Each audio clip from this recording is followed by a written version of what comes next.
Good morning, my name is Albert. Today I'm going to explain to you a little bit about discourse analysis. We're going to review 5 points, which are ellipses, references, reiteration, theme and rhyme, and conjunctions. In order to do that, we're going to check this video. It is about a couple of Americans who are discussing about learning a second language. We're going to check the first part to exemplify ellipses. Do you speak a second language? I do not. Well, basically an ellipsis is an omission of words that the speaker assumes are obvious because of the context. For example, in this case, the lady answered to the question that she asked, do you speak a second language? And she just answered, I do not. She could have said, I do not speak a second language, which was the specific information that she was asking about, but she omitted the last part, the last word, because she assumed that it was obvious that she was talking about speaking a second language. Now, I'm going to explain about references, and those are going to be exemplified with a different part of the video. I can speak a little bit of Spanish. My mother was Puerto Rican, but I'm really rusty on it. Many people around the world are learning to speak English, but not very many Americans are learning a second language. I think that's a bad thing, to be honest. I think it's actually very arrogant to the average American to not think that they should learn a second language. Well, there are 2 types of references: the anaphoric references, exophoric references, and cataphoric references. With this part, I'm going to explain the first one of them, which is anaphoric references. Anaphoric references are words that refer to something that the speaker had previously said or had previously mentioned. For example, in this case, the word they. This is an anaphoric reference because it refers to something that had been previously mentioned. In this case, average Americans. It's like he said, I think it's actually very arrogant for the average American to not think that average American, but in this case he substituted or he used they instead of saying average American once again. We can infer that this word refers to something that had been previously mentioned already. Now, the opposite type of reference would be the cataphoric reference. That one refers to words that are going to be mentioned later in the text or in the speech. We're going to check the following part of the video to exemplify that. Which I think that there's a real problem in this culture that I think a lot of Americans feel, oh, we're the best. Okay, let's go back to that part.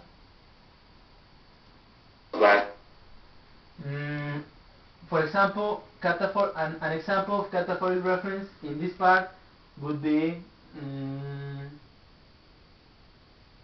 the word problem. He says, I think there is a real problem, but previously to what he or she had been said, they hadn't talked about any problem yet. So we can infer that the word problem is something that refers to information that is going to be presented later, that is going to be mentioned later in the text or in the speech. For example, we can say, if we go ahead and check what is later, that the problem is actually that a lot of Americans feel, oh, we're the best. According to him, that is the problem. And the word problem would be a cataphoric reference because it is mentioned first and then later on it is explained the information related to that word. Now, the third type of reference would be the exophoric reference. The exophoric reference is a word that can be a subject but is not either mentioned previously on the speech or text or after that the word is employed. For example, we could say that the word culture or even the words this culture could be an exophoric reference. Why? Simply because even though before that word or words he hadn't told anything about culture, and even though if we check after that word, if he explains something about that and it's not there, we could still infer what this culture is about. we know that cultures are about traditions, beliefs, and everything related to a specific country, in this case, America. Now, let's go into the third example of discourse analysis. That would be reiteration. And there are two types of reiteration. The first one would be direct repetition. Direct repetition occurs when a word or words are stated or restated again later in the text or in the speech. For example, in the last part of what he was saying, he says what he thinks Americans feel. Oh, we are the best. And then he continues, we're the best. I think a lot of Americans feel, oh, we're the best. We're the best country, we're the best culture. We don't have to study other peoples, other races. Okay, by saying we're the best country, we're the best people, he's repeating the best, and the best. That is like an emphasis that he makes to try to be more clear on what he's trying to convey. Another example would be the use of the word other more than once. For example, he said, let's repeat it. We're the best country, we're the best culture, we don't have to. He said, we're the best country, the best culture. That was the first example. The other one was with the word other. We don't have to study other people, other races. Now, if you notice, saying the words best and other more than once gives a specific emphasis to what he's saying. The second example of reiteration would be exploring lexical relations. That is when a word covers some other types of words within that big group, we could say. For example, let's analyze the following part of the video. Study other peoples, other races, try to expand our horizons. I actually think that's a bad thing. I disagree with that. When our ancestors came to the United States, they had to learn the language. Oh, absolutely. You should definitely have to speak English. Right. For example, first she mentioned the word language.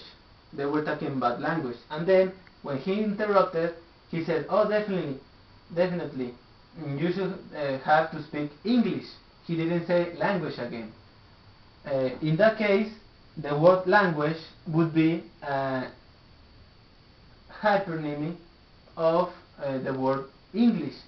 In other words, English is like part or a secondary component of that big group of languages. For example, if he started speaking about languages and then he had talked about Chinese, Japanese, Spanish or any other language, it would still make sense because English can be considered part of that other big word, which is languages. That is called hypernymy, like I told you. The first one would be theme and dream. Theme and dream are the new and old info in each sentence. Theme is basically the old info in each sentence, and dream is the new info in each sentence. Let's exemplify that with what the lady has just said. With that, when our ancestors came to the United States, we said that theme is the old info that we know in a sentence. What the lady says in this part is actually a long sentence. She says, when our ancestors came to the United States, they had to learn the language. That's a big sentence. We could say that when our ancestors came to the United States is the old info, because we already know about what ancestors may mean, and we also know about the fact that once in the past there were some ancestors who came to the United States. That is like information that is already understood. But that information, that first part, which is the old info, which is the theme, is the basis to what she is actually going to include as the new information. In this case, they had to learn the language. So the first part, in this case, is the old info, which is the theme. that theme is the basis to what is going to be the new info in the sentence, which is the rhyme. They had to learn the language, and sometimes what was the rhyme in a sentence becomes the theme in the new sentence in order to use it as the basis to keep adding new information. Now finally, I'm going to talk about conjunctions. There are many types of conjunctions.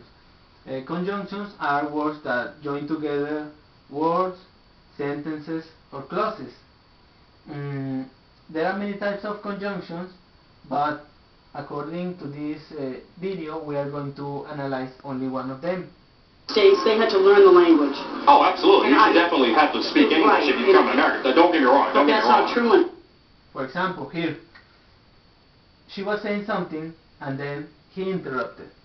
But then she decided to resume his part of the speech or his intervention by starting with the word but. The word but is a conjunction. If we analyze that specific word in terms of grammar, we could say that it is used to give an opposite idea or something like that. But since we are analyzing the whole sentence or the whole speech with a discourse analysis perspective, then we can basically say that he used that conjunction but just to add more information. So we can infer that the conjunction but is a conjunction of addition.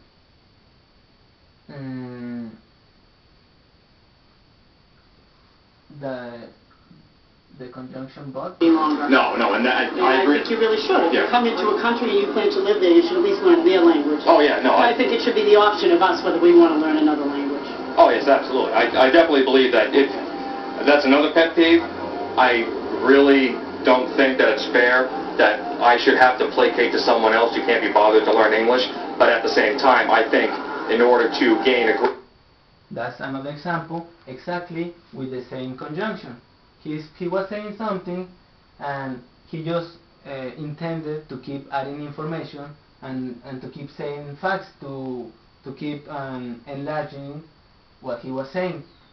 In order to do that, he just started the new sentences or the new phrases that he mentioned with the conjunction but, because that is a conjunction just like the conjunction and that can be used just to add more information than to what had been previously said.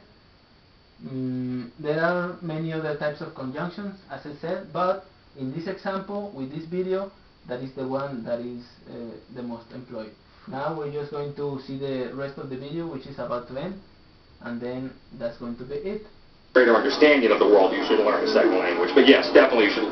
If you live in this country, you should speak English. I'm sorry, that's just the way I feel about it. Let's say you moved to another country and you needed to learn their language. I think I should. Oh, absolutely. How would you absolutely. start? Would you start by learning the alphabet, the numbers, or I would think I'd you... get one of the books that they have in the library or the diskettes that teach you the language of the countries. Whichever country you were going to, I would learn that language. Absolutely. And when Please, you thank went you. to another country, would you approach them in their language or in English?